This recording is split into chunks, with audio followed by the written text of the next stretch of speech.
19h04, nous avons 4 minutes de retard.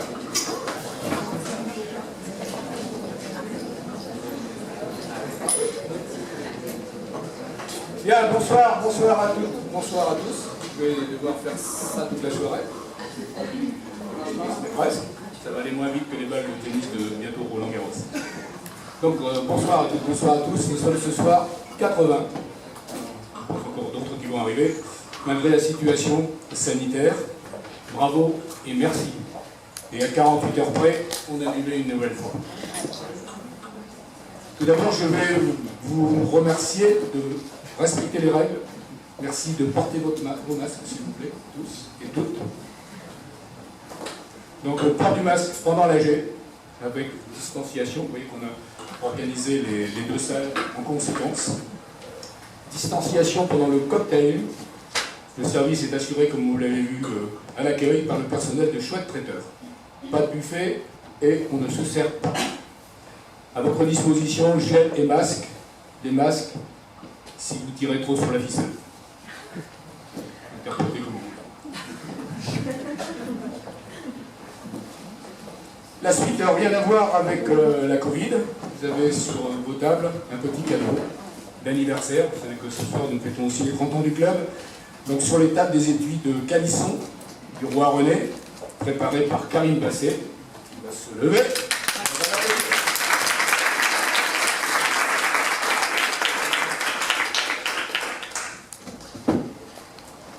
Mais avant de lancer l'AG, je voudrais qu'on se souvienne de Jean Raquin. Jean Raquin nous a quittés il y a quelques semaines, membre de notre club.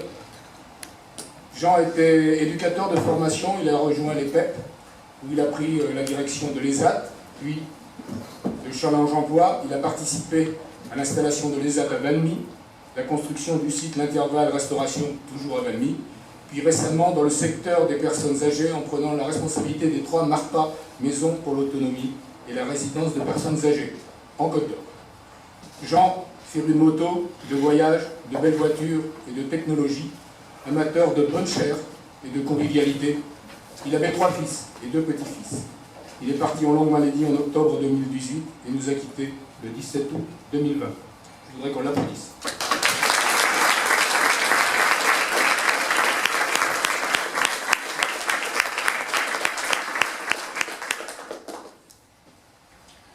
Je lance maintenant officiellement l'AG en remerciant Xavier Mirepoix, président de la CCI Côte d'Or, pour sa présence et surtout aussi de nous accueillir dans les salles de la CCI Formation. Et je lui passe la parole.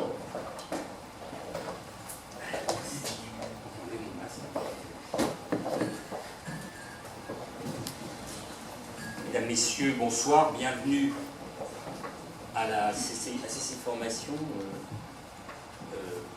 qui est, comme vous pouvez le voir, un très beau bâtiment consacré uniquement et entièrement à la formation. On en est fiers. La Chambre de commerce et d'industrie de Côte d'Or Dijon Métropole forme chaque année 2500 stagiaires, bac plus 2, plus 3, plus 4, avec un taux de réussite de plus de 90%. Je te remercie Didier de m'avoir invité à votre assemblée. Je vais être bref parce que la star ce soir c'est toi, c'est pas le président de la CCI. Je voulais simplement féliciter, je sais, parce que tu l'as dit, que normalement tu termines, je pense pas une révélation, tu termines ton mandat de présidence. Je voulais simplement te dire bravo. Pourquoi? Tout simplement parce que quand tu as pris ce club, il y avait une trentaine, je crois, d'adhérents, il y en a plus de 130. Donc, bon, on dit de temps en temps, alors je suis bien placé pour le savoir, hein, que le président ne servait à rien. Je l'entends. Mais là, dans le cadre de votre club, je pense que vous pouvez l'applaudir. Hein,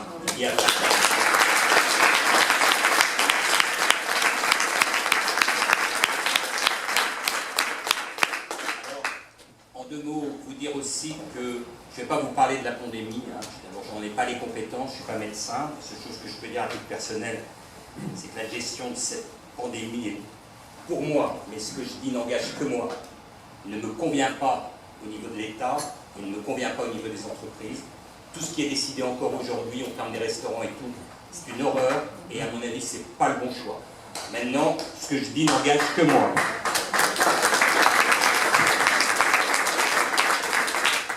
Et vous vous dire bien évidemment que la Chambre de commerce et d'industrie de Côte d'Or, je rajoute Dijon Métropole, hein, je le dis, c'est important, puisque nous sommes CCI Côte d'Or, Dijon Métropole, ça fait beaucoup parler, mais nous le sommes. Vous dire qu'on continuera et qu'on continue donc à servir les entreprises de notre territoire. Donc vous êtes tous ici, hommes, femmes, chefs d'entreprise, hein, dans différents domaines, le commerce et autres, services et industrie.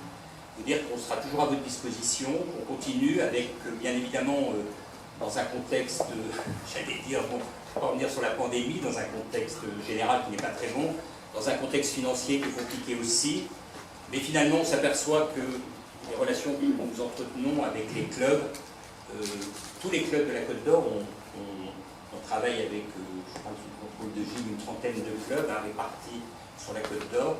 Tous les 2 mois, nous nous réunissons, 2 ou 3 mois, lors d'un rendez-vous qui est maintenant devenu incontournable, qui s'appelle le RECO, Réseau Entreprendre Côte d'Or, où tous les présidents viennent. C'est important pour la Chambre de commerce, tout simplement parce que nous n'avons pas plus les moyens de travailler en particulier, donc nous travaillons en groupe.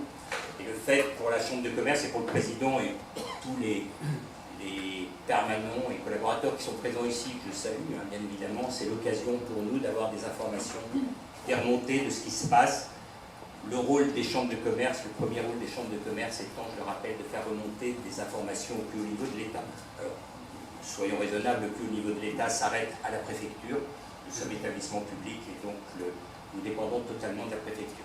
Voilà en quelques mots ce que je voulais dire. Nous continuerons et je ne sais pas quel sera ton successeur ou peut-être une successeur, je ne sais pas.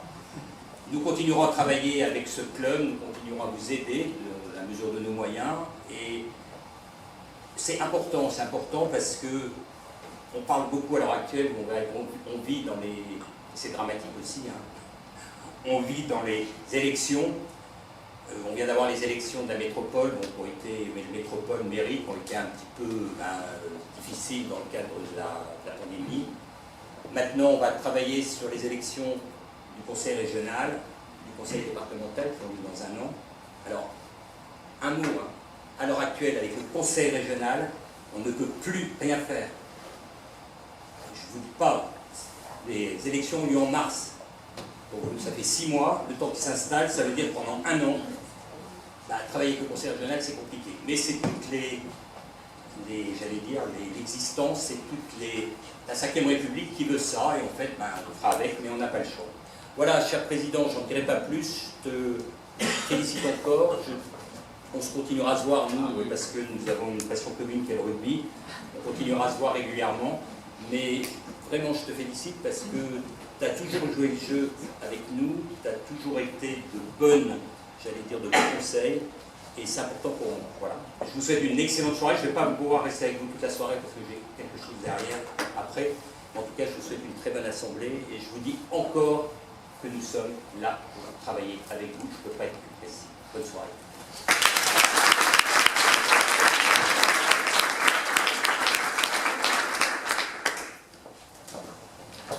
Merci Président, merci Xavier.